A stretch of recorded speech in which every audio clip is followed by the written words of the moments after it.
Firstly, I want to thank Rachel Edwards for recommending this horrific case. Now on with the video. In August 1999, Tina Nash met Shane Jenkin, both aged in their late teens or early 20s. Tina was warned about Jenkin, with others saying he was a dangerous man and well known in and around various towns in Cornwall, a county in the UK. She was told that he'd served a prison sentence for stamping on a man's head.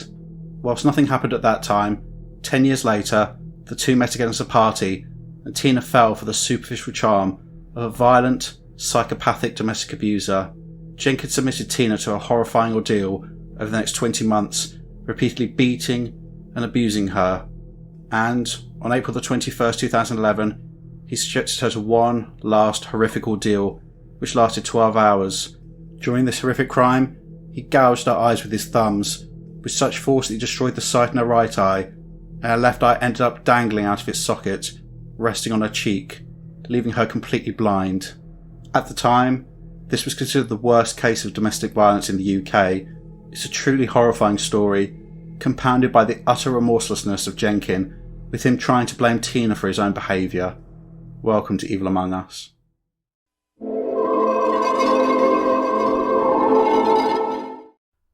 Tina Nash was born in around 1980 in Cornwall, in the UK, and didn't have the easiest start in life. She was one of 6 children, to a mother whose relationships with men were characterised by violence and instability. Tina wrote later, quote, "I'd see my mum go through hundreds of breakups and be badly treated by men, and this included them seriously assaulting her whilst the children were watching. Within the household, Tina was neglected by her mother, and she would spend most of her time with her grandmother, who had the time for her. Tina grew up, had aspirations of being a DJ, and bought some decks which she would use at parties, and it was at one of these, in August 1999, when she was around 19, she first met Shane Jenkin at a party. He saw her out and tried to kiss her, but she rejected him. He was a friend of a friend, and she didn't know him well, but he was apparently well known, even by this point, around various towns in Cornwall, including the fact he'd served 4 years in prison for violently attacking a man. She was also told that he was banned from various clubs and bars in the area due to his violent behaviour, which involved, without provocation, launching himself at other men and beating them up. She was told to stay away from him. Nothing happened after this point, and Tina continued on with her life, and by 2009, now aged 29, she had 2 children, both boys, called Liam and Ben, aged around 2 and 12. Relationships with the boys' fathers had not worked out, and Tina describes one of the fathers being very erratic in his behaviour. He would disappear for days at a time, without warning, and then show up at random hours of the day, begging to see her. However, Tina did have a better relationship with one of the fathers, named Paul. After the last breakup, she and the boys moved back to her hometown of Hale to be closer to her family and for a fresh start. Tina reconnected with friends and tried to get over her recent breakup, and in August 2009, almost 10 years to the day when she first met him, Tina Nash was approached by a man she vaguely recognised at a birthday party, who said to her, quote, "Remember me?" It was Shane Jenkin, a man now standing 6'4" tall and weighing around 18 stone, whose superficial charm hid a psychotic and violent personality, who, just 2 years later, would blind Tina in an act of unimaginable horror.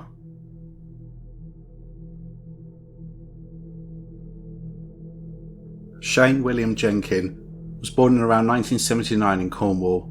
There's almost nothing written about his family life, only his reputation around the area where he lived, and information about his criminal record, but this is enough to see that he was a violent, abusive bully from a young age.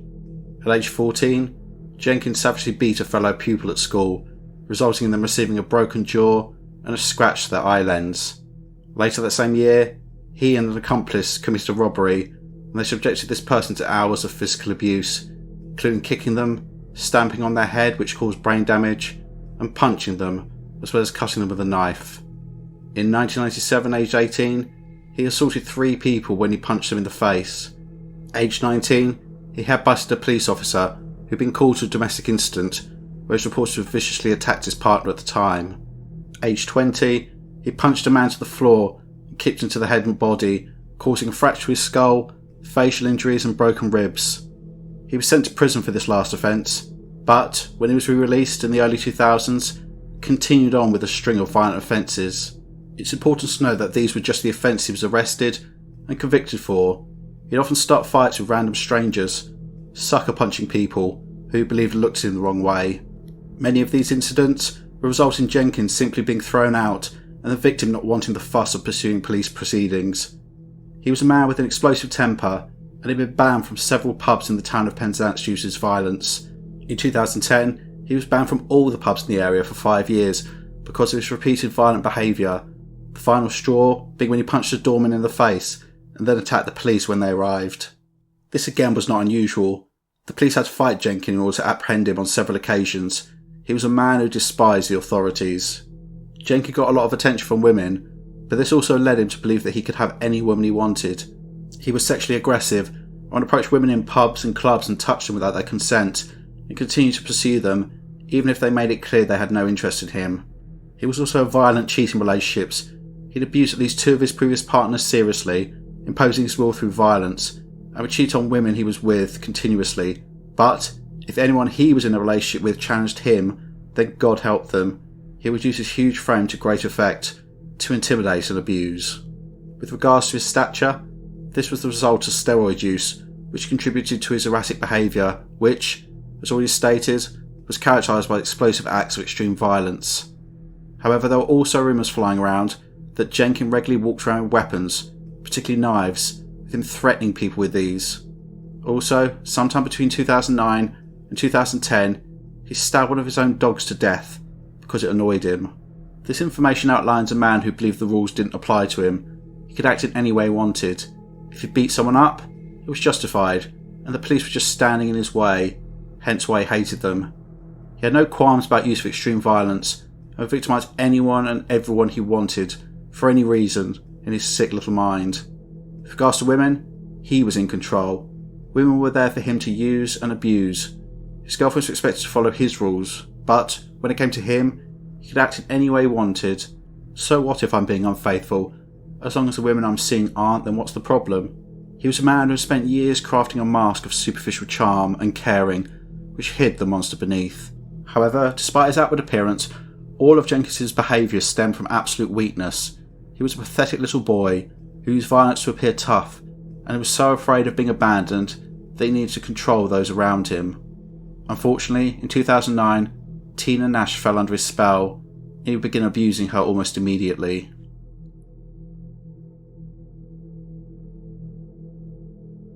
Tina Nash wrote a book after her ordeal called Out of the Darkness. It's a fascinating book, and I'll quote from it frequently, as it gives a detailed breakdown of the domestic abuser's tactics to wield ultimate control over their victim. Shane Jenkin began manipulating Tina almost immediately after they began dating. He gave her a sob story about how he was abandoned as a child and resorted to robbing someone at knife point to buy food. He claimed to have also been taken into care, and he was forced to dig up graves to steal valuables from dead bodies, for example their watches, which he would then sell. None of this was true. This was just about setting the prelude to the poor Shane Jenkin show. These lies led to Tina seeing Jenkin as a, quote, teddy bear, a soft, sensitive, misunderstood man. Tina told Jenkin about her life. He sat and listened and feigned concern, all the while learning her triggers, her insecurities. Tina wrote later, quote, I think I was subconsciously looking for a man who would protect me, as the memories of my mum being beaten up by boyfriends had never really gone away. I couldn't believe it when Shane said he hated men who hit women. It was like he read my mind. Again, this wasn't true. By this point, Jenkin had already beaten previous partners severely, and he was presenting himself as a gentleman, someone who stood in contrast to the men who abused Tina's mother. He was her protector, the man she'd always been looking for. Jenkin was charming around Tina's children, but the honeymoon period lasted only 3 months before he showed his true colours. In around November 2009, Tina and Jenkin were meant to be going to a club with friends. However, he didn't show up, and Tina found out that he was at his flat, having a party with lots of girls. He turned up eventually and made excuses, and they went out to the club. Without warning, he took off his belt and started threatening random people, including a man who was simply walking past the bar, with him saying, quote, want some of this? He was promptly kicked out, and, as he did repeatedly, apologised, flashed his smile, and all was forgiven. Jenkin would begin to disappear for days. He didn't work and spent his nights partying and his days sleeping off his hangover. He He would deliberately call Tina, with her being able to hear women in the background. He would make flirty comments about other women, making sure Tina would hear them. This included him saying that he was attracted to her sister Lorraine, with him saying that he'd, quote, picked the wrong sister. These comments chipped away at Tina's self-esteem. She wrote, quote, I had it in my head that he was more of a catch than I was. There's a mum of two. I couldn't compare with those young girls he was flirting with. Maybe he'd got bored with me.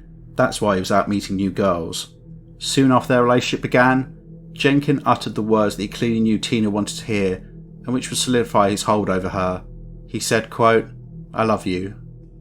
The pair spent Christmas 2009 together, and it was clear this was a magical time for Tina, believing that her dreams of a happy life were coming true. But by New Year's Eve, things would change entirely. On New Year's Eve 2009, the pair went to a party in Truro, and they got separated when Tina went to the bar, and she spent the rest of the evening trying to find Jenkin. Midnight came and went. She was able to find her sister Lorraine and her boyfriend. Tina then describes finding Jenkin in an absolutely foul mood, with her stating, quote, he looked very pissed off. Where have you been, I said, going up to him for a kiss. You fucking slut, he hissed. Did he just call me a slut? I couldn't believe it. What? I was gobsmacked. You fucking slut, he repeated, spit flying. I've been out here all night. You couldn't give a shit because you've been in there flirting with every fucking man. I bet you were fucking them too. I was speechless. No one had ever spoken to me like this in my life. I didn't even know you were in there, I mumbled with shock, backing up against the wall. He made a strange gargling noise, tilted his head back, and then spat on me. Fucking slut, he said, as I wiped his spit off my face in disbelief. He did it again and again. He was firing spit at me like a machine gun. On the way home, Jenkin continued to call Tina a slut in front of his friends, who were in the car, too terrified to intervene, and, when they got to his property, he pushed Tina with as much force as he could, leading to her flying through the air and cracking her head on the concrete.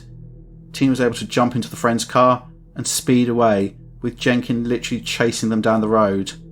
Tina later found her car with a brick through the windscreen. She called Jenkin and asked if he'd done it. He admitted, laughing while he said it. Jenkin then tormented Tina, posting on social media about his party lifestyle and changing his profile picture to images of him with scantily clad women. Tina said, quote, the next 48 hours were hell. I morphed from the tough surfer chick that everyone knew to a pathetic, needy doormat that checked her mobile every 5 minutes, wishing Shane would call. Jenkin would not contact her for 5 days before suddenly showing up at her door, with Tina describing this as follows, quote, you've got to help me, he blurted out when I opened the door. His eyes were wild and frantic.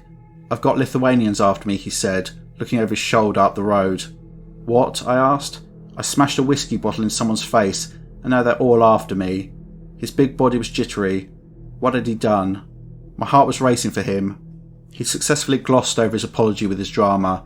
Come in then, I said, leading him out of danger. He paced the room, his arms flying up and down to his side. The crowds he mingled with were so different to mine, I had no idea what sort of trouble he was in. I'd found his other life attractive to begin with, but now it scared me. He turned on his heels and blasted at me. None of this would have happened if you hadn't left me on New Year. He was blaming me. What? How is this my fault? It's all your fault, he said, his eyes wild again. If we'd never argued, I'd never have got in a fight, and now these Lithuanians want to kill me. I doubt these Lithuanians existed. This was manipulation, or possibly delusion, pure and simple. A way to gloss over his poor behaviour, and the tactics are horrifying, especially him blaming her, the woman he assaulted, for his decision to beat someone else up. This is Jenkin all over, a weak, pathetic man who has no ability to take responsibility for his actions. The next day, he turned up armed with a crossbow, which was apparently going to use to defend himself against the mythical Lithuanian gangsters. Jenkin twisted everything into some sort of sob story about himself. He was the one who was the victim. He was the one that needed protecting, the one in danger. For 2 weeks his behaviour was again charming and supportive, but then the pair went to a pub, and Tina was talking to a 70-year-old woman at the bar. Jenkin loomed behind her and gave this woman a tongue lashing, accusing her of being a lesbian and trying it on with Tina. At this time, Jenkin's use of steroids had increased, so his behaviour was particularly unpredictable. Other people in the pub intervened and had to physically pin Jenkin to the floor to stop him from smashing everyone and everything up. From this point on, The frequency of Jenkins's abuse escalated significantly, and his periods of pretending to be anything but a vicious psychopath dissolved.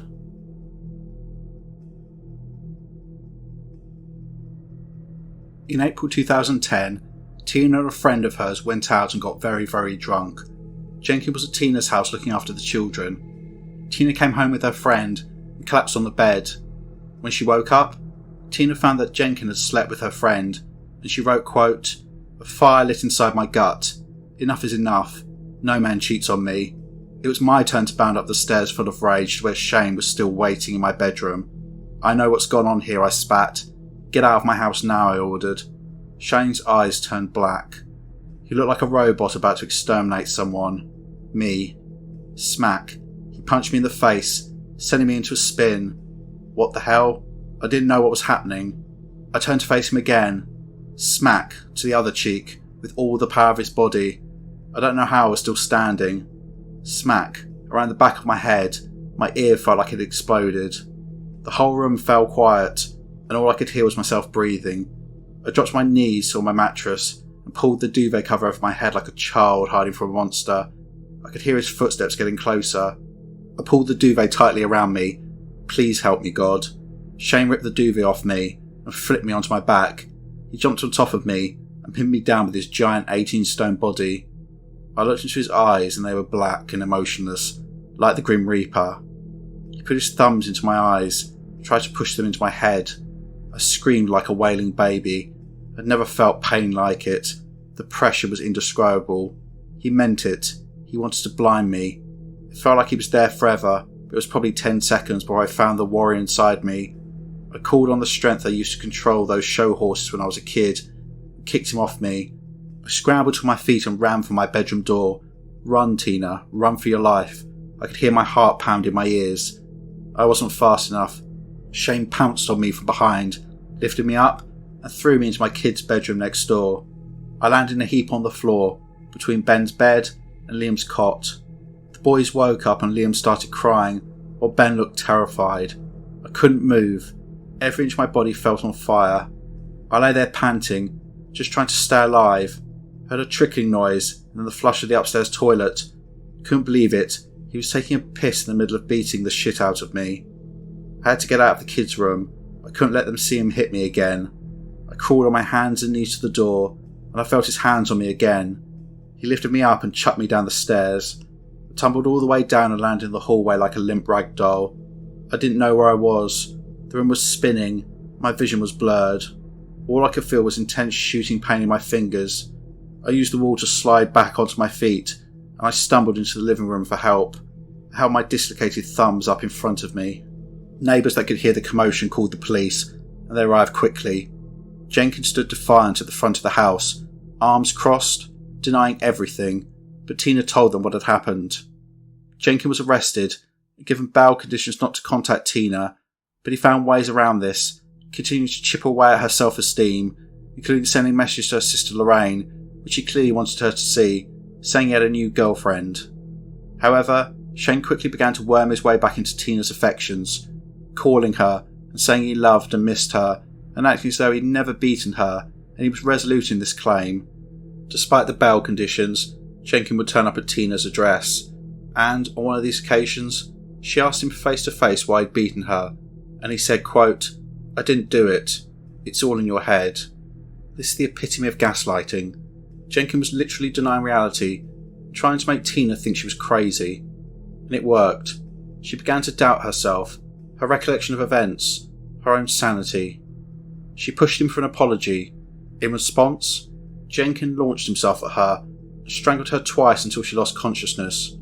When she came to, Jenkin was a concerned boyfriend, saying, quote, "Please wake up, I love you." Jenkin then sought to get the charges he was facing for the assault in April dropped, and he used every emotional trick in the book to get Tina to do this. He said they wouldn't be able to cope in prison, and quote, "You're the only person I have left. I don't have any real friends. My mum and my dad couldn't give a shit about me. My dad's even disowned me since he found out about what happened to you in April." Tina followed his instructions and wrote the letter that Jenkins dictated, which withdrew her support for any criminal proceedings, and she took it to the police. But the police weren't stupid, and they informed Tina that Despite her wanting to drop the charges, they were going to proceed with what's known as a victimless prosecution. Basically, if the victim withdraws their statement, if the police feel there's enough other information to be able to prove that an offence occurred, in this case the 999 recording a witness testimony, they'll look to prosecute anyway.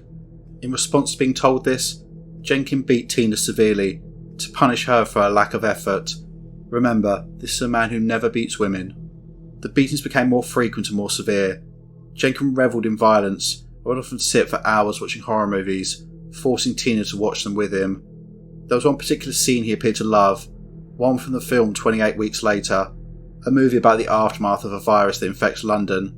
In one particular scene, a woman is strapped to a bed and is visited by her husband. He kisses her, gets infected with the virus, and then digs his fingers into her eyes with blood flowing from the sockets. This particular scene he would force Tina to watch, playing it over and over again in slow motion. One horrifying incident occurred in late 2010 or early 2011 when Tina was staying at Jenkin's house and woke up to find his wardrobe barricading the door. She then wrote, quote, "I was now on my side looking at the floor, staring at the 6-inch carving knife that was lying next to me. Oh God, why is there a knife on the floor? My heart was now in my mouth, and all I could hear was my breathing as the room closed in. I heard Shane stir behind me. Oh God, I'm going to die." He took a deep breath and turned to me. "What's wrong with your arm?" he asked, staring at my forearm. "What?" I looked down and almost passed out. "Oh my God," I squealed. There were 3 cuts slashed down it. Each gash got deeper, longer, and had blood seeping from it. I knew he'd cut me. I knew it, but I couldn't say anything for fear of what he might do next. He trapped me in his room for a reason. He had a knife in there to hurt me. "I don't know," I said, playing dumb, trying to mask my terror. I couldn't turn around and say, "You've done this to me with your great big carving knife," because he would smack me for speaking out. "Huh?" he said, no expression on his face. His eyes were like a dead man's. I lay there, silent as a mouse, waiting for his next move. He kept staring at me, and I kept playing along. I forced a smile to show him I wasn't scared.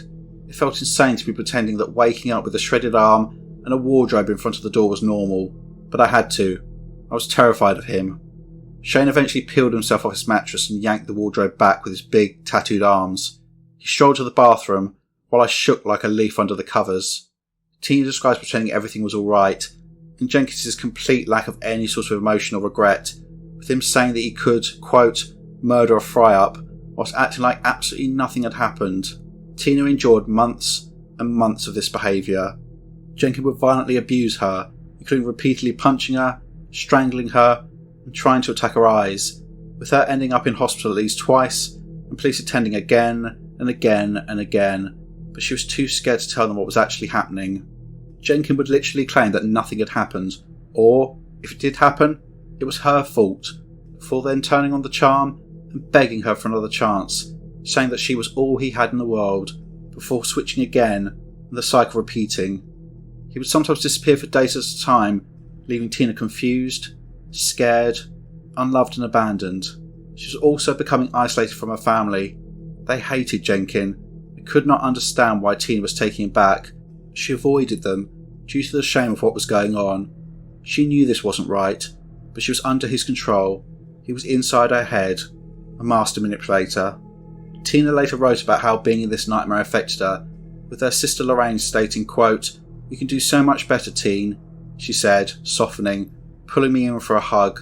I nodded, but inside I didn't believe it. By beating me up, Shane had made me feel worthless. I felt like a piece of shit. She also stated, quote, "I was like a puppet on strings, where he was controlling how I felt.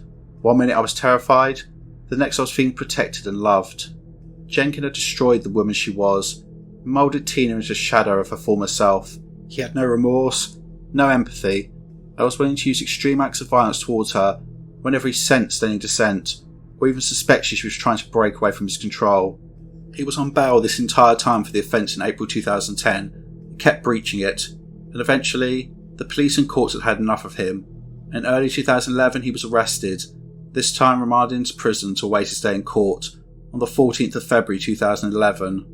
Jenkin carried on relentlessly trying to control Tina, calling her from prison saying, quote, "I'm a dead man in here, you're the reason I'm in here, you've got to get me out." I'm not sure what charges Jenkin actually faced on the 14th of February 2011 at Truro Crown Court, or what happened, but I suspect he pleaded the charges down, likely from actual bodily harm to assault by beating, which reduced the scope of punishment available to the court, and it seems he was simply given community service and released that same day. I've summarised the violence that Tina endured, as, to cover all the incidents, would take a very long time, but I strongly advise you to read this brave woman's story. I'll leave a link to it on scribe.com where you can read it in full with a free trial. It will give you the full picture, but I think you can tell from what I've said, this man was a monster, and when he was released on February 2011, it was only a matter of time until Jenkin offended again, and he did so within 2 months, committing an act of unspeakable and sickening evil.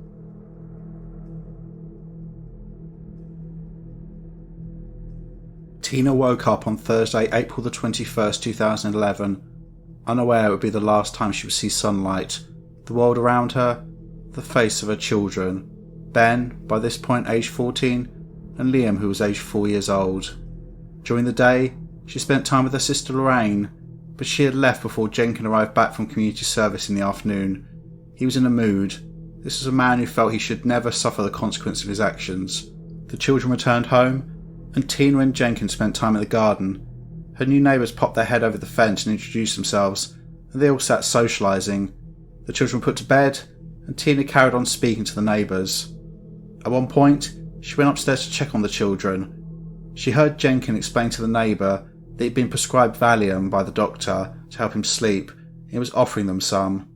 Tina raced downstairs and confronted Jenkin, who was about to get the bottle of pills.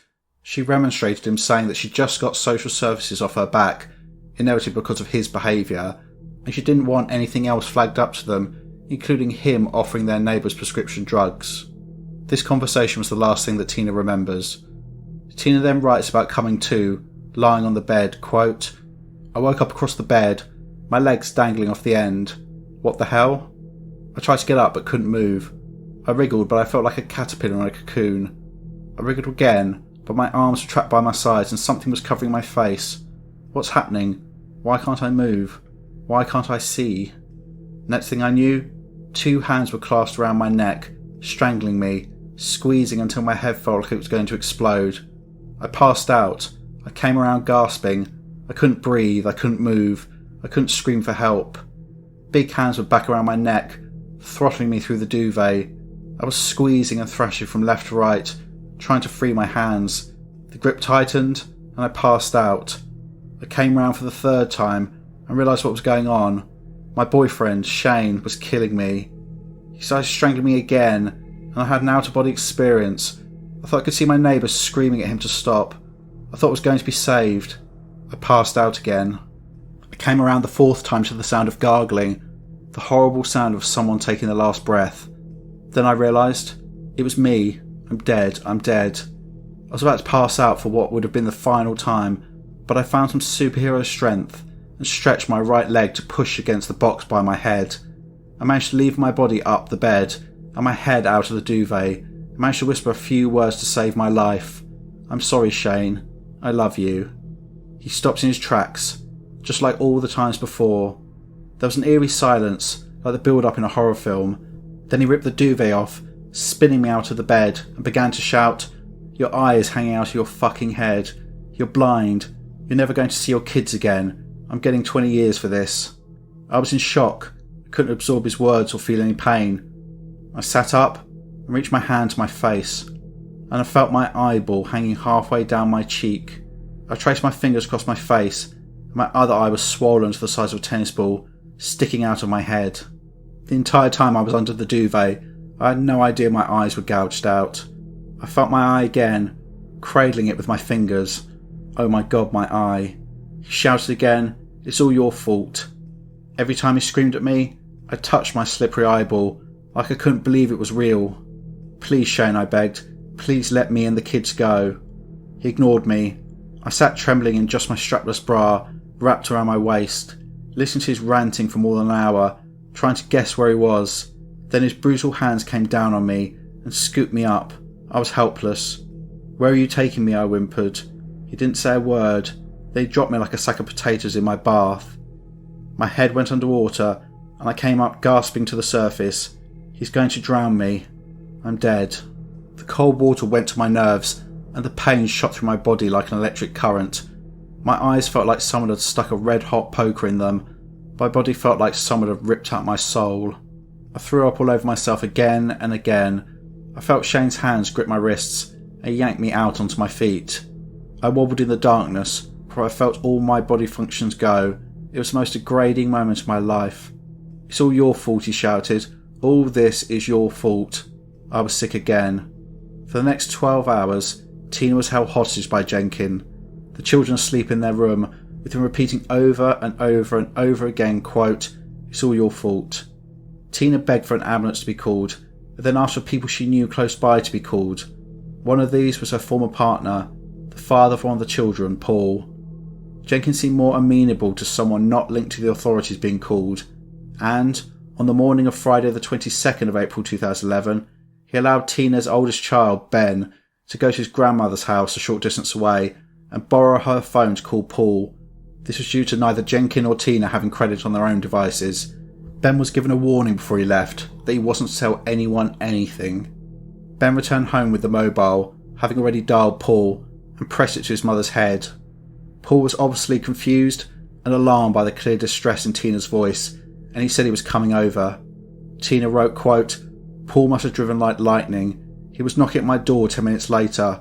Fuck," I heard Shane spit. I heard Paul use the door key I didn't know he had. My heart raced as I saw the finishing line. "Where is she?" Paul snarled.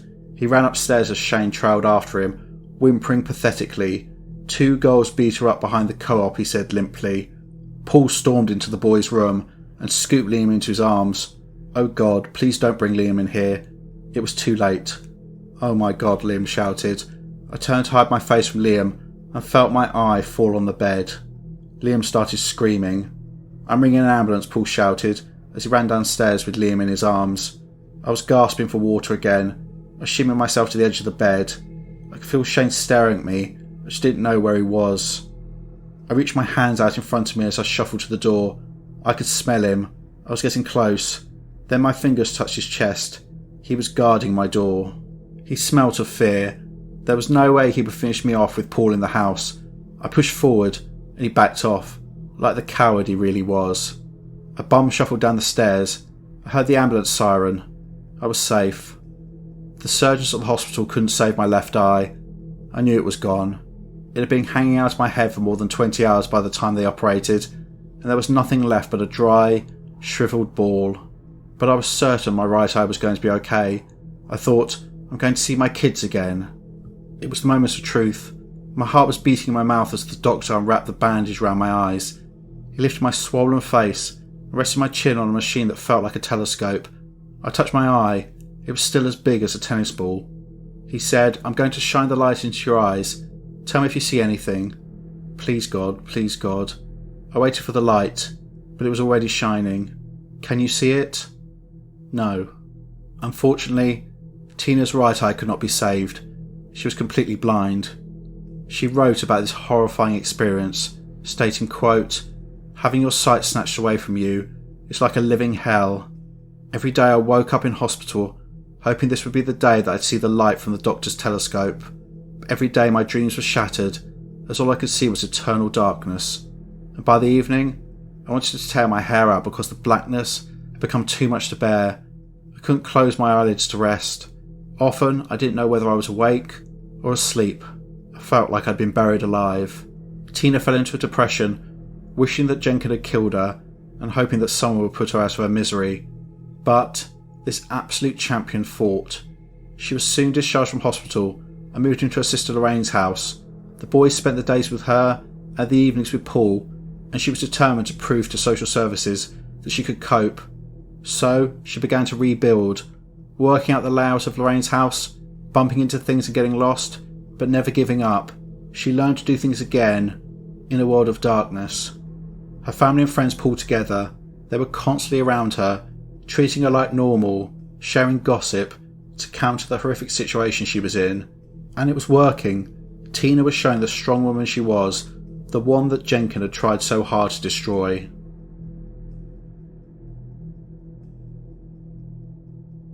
The police knew who had done this, and, within hours, Shane Jenkin was in custody, with him having fled a few miles away, being found hiding in a friend's house, like a coward. In an interview, he claimed that after an argument about tablets, he had grabbed Tina by the head, fallen on her, and his thumbs had got into her eyes purely by accident. He didn't call an ambulance because he believed the police would also be called, and he hated the police. In court, evidence would be given that the injuries to Tina's eyes were caused with a great amount of prolonged force. Accident, my arse. The police didn't buy his bullshit, and Jacob was remanded into custody to await his day in court. On the 12th of April 2012, Jenkin appeared at Truro Crown Court to enter his plea. It had been negotiated between the defence and the prosecution that he would plead to Section 18 wounding with intent to cause grievous bodily harm, rather than attempted murder. This was accepted, and Shane Jenkin pleaded guilty to this offence. Unfortunately, I understand why this was done. Attempted murder is a really difficult charge to prove, as it hinges on intent. Did that person intend to kill? I think the prosecution believed that if they went to trial, they may be faced with a situation where the case would fall apart and Jenkin could walk free. So they took an option which guaranteed some sort of conviction, and, given the seriousness of the offence, they felt confident that he wouldn't be going anywhere for a long time. No doubt this was Jenkins's thinking, but turned on its head.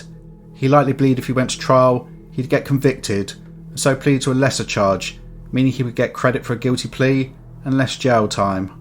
Jenkin, the utter coward that he was, refused to attend his sentencing on Friday the 11th of May 2012 in front of Judge Christopher Clark QC, who had to address an empty chair to deliver his remarks.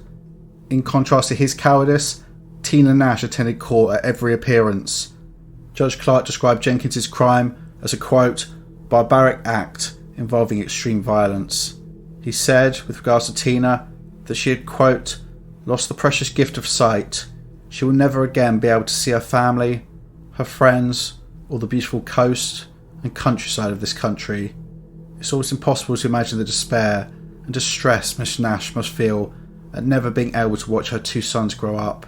He then sentenced him. For assaulting and blinding Tina Nash, Shane Jenkin was sentenced to life imprisonment with a minimum tariff of 6 years before he could apply for parole. Initially, due to him apparently having a delusional disorder, although this didn't apparently have anything to do with his offending, he was sent to a secure mental health unit, but then, after treatment, transferred to prison.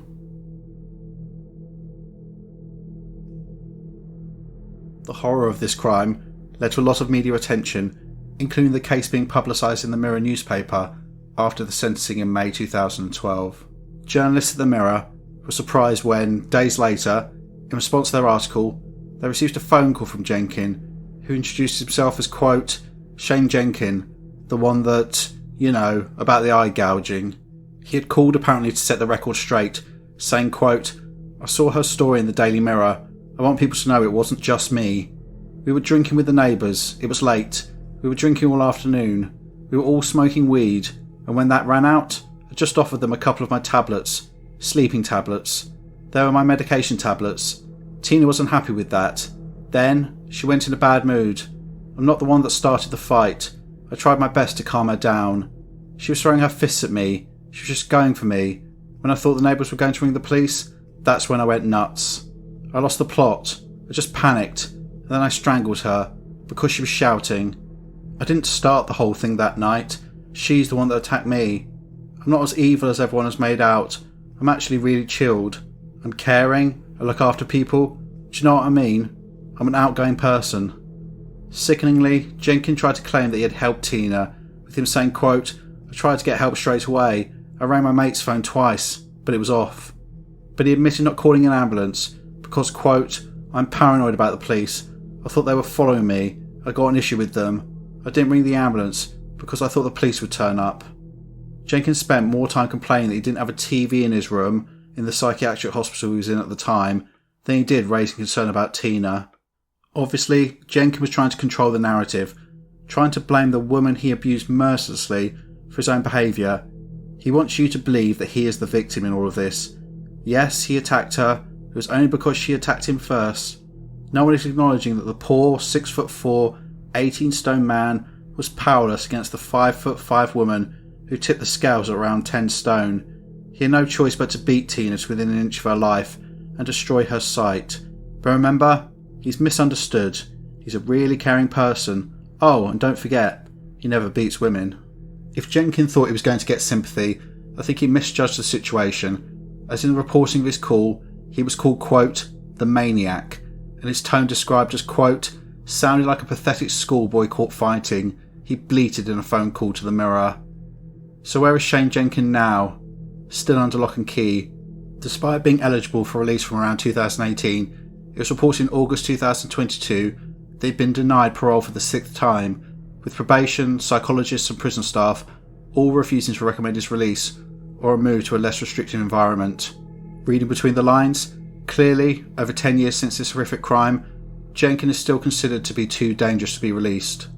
Given the horrific nature of Shane Jenkin's crime, and the fact that he's condemned Tina Nash to a lifetime of darkness, never being able to see the face of her children again, I believe that he's gotten off lightly, and hopefully he stays in prison forever. Given he's now 43 or 44 years old, he still potentially has a long life ahead of him, and I think he'll remain a danger to women until his dying day.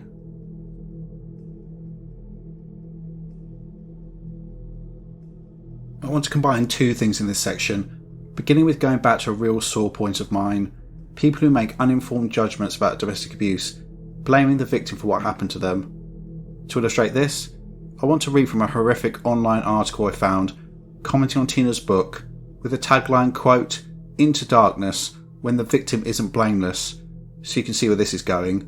This is one of those annoying articles which feigns sympathy, but the angle of the article is, she was to blame. One bit picks up on Tina's comments in her book about her choice of men being problematic, with her always picking the wrong partner.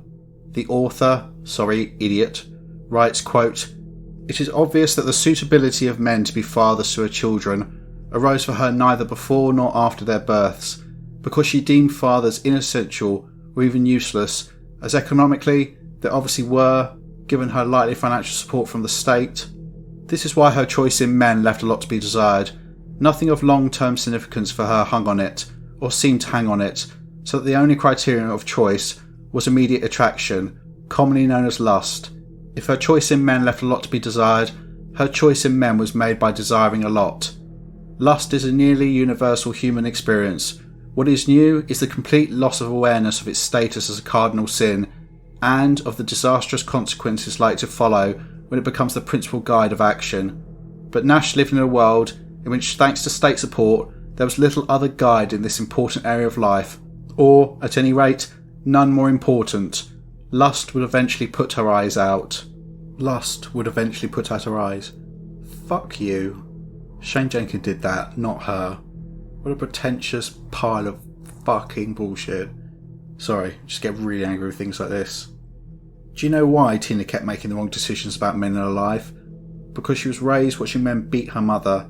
She had no idea what a decent man was like, and unfortunately, when she was an adult, she was drawn to men like this, because she considered that normal. And, do you know why Tina suffered this horrific nightmare of an ordeal? Because Shane Jenkin, like all domestic abusers, is weak and pathetic. Despite his massive frame, he was a scared little boy who was terrified. He was a man whose only way to make himself feel better was acts of extreme violence. I've no doubt that all his random victims who had picked on him in pubs, etc., were people he saw as weaker than him, so he could batter them to make himself feel like a man. With women, he used them to bolster his self-esteem. He couldn't interact with a woman on any sort of level. He was terrified they'd abandon him and leave him. He needed to control them. He needed to destroy them, to bring them down to below his level in order to take control of their lives, make them a puppet on a string who would never leave him, never abandon him. Any criticism or any dissent needed to be met with extreme violence. This is the only way he could ensure that he wasn't left alone.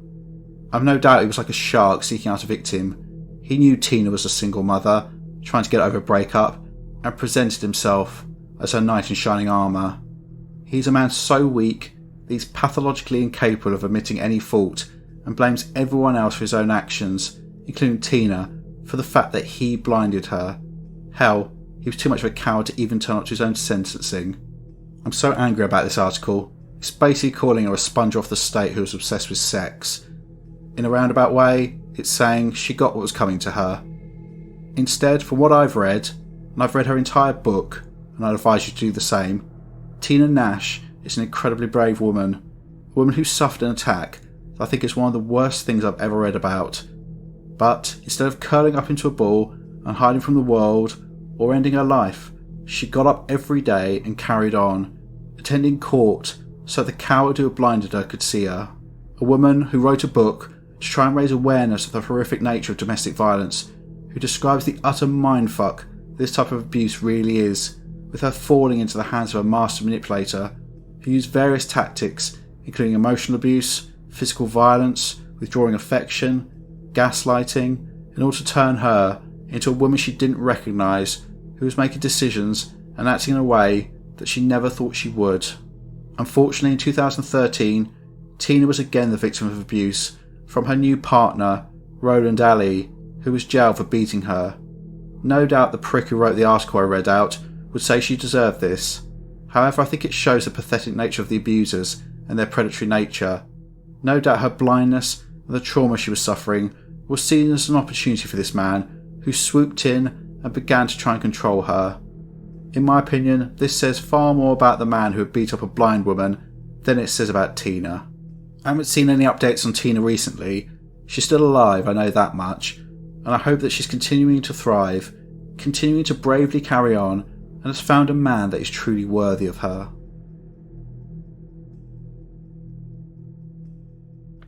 This case highlights front and centre the need to spread awareness of support services for those suffering from domestic abuse. All of the information about these services are put in the description.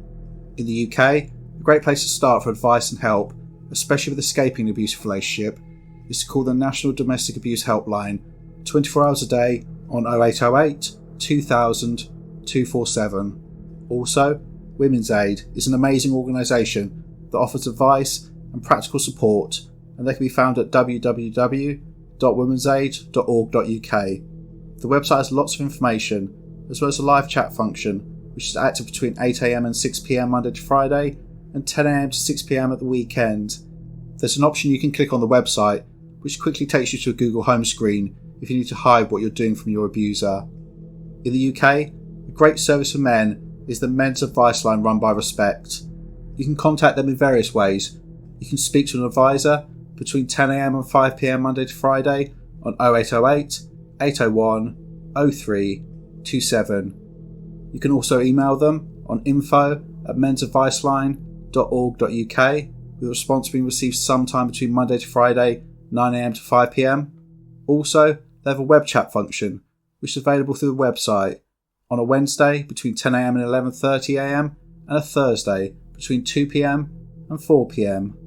In the US, call the National Coalition Against Domestic Violence on 1-800-799-SAFE, or visit www.thehotline.org. The advantage to this website is if you double-click Escape twice, it takes you to the Google home screen. Again, this means you can hide what you're doing from your abuser. This service can assist with both male and female victims of domestic abuse. However, if you or someone you know is in immediate danger, then do not hesitate to call 999 or 911 or whatever the emergency service number is in your country. Please, please seek help. You're worth more than this. This is not your fault. I repeat, this is not your fault. Or, if you won't listen to me, listen to Tina in the short clip where she not only spreads a powerful message, but is shown getting on with her life, showing amazing bravery. Just days after this photo was taken, Tina Nash's world changed forever. A brutal attack by her boyfriend Shane Jenkin left her completely blind. His face was the last thing she ever saw.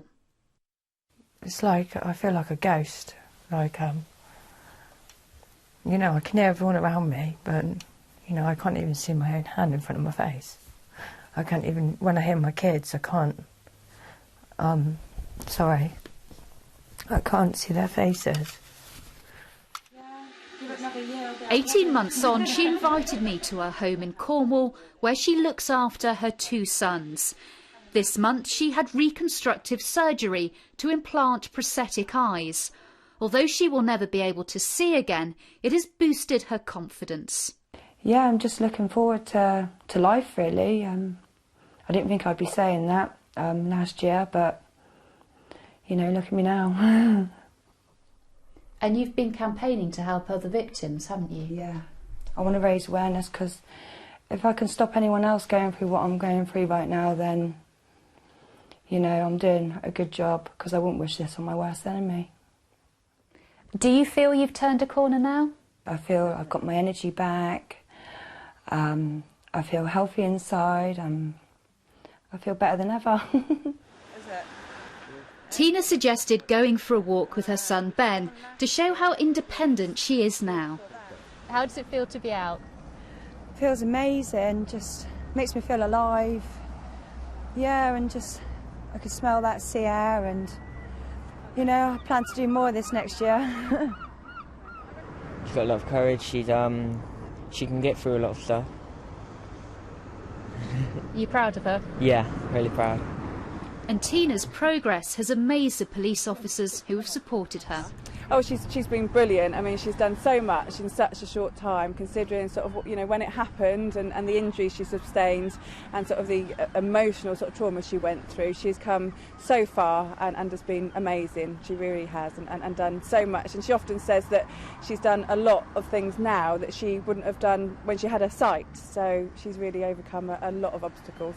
Tina has more surgery ahead, but says she wants to concentrate on spending time with her sons and living her life. Louise Hubble, BBC News, Penzance. So, what are your thoughts? Had you heard about this case before? If you like the content, please consider becoming a channel member by clicking the join button, which is $2.99 a month, or around $4. You get early access to videos and an icon next to your name, which changes from bronze to silver to gold, depending on how long you're a member. Also, please consider sending a super thanks, which is a one-off payment to support the channel. Also, please like, share and subscribe. Take care, and I'll see you in the next one.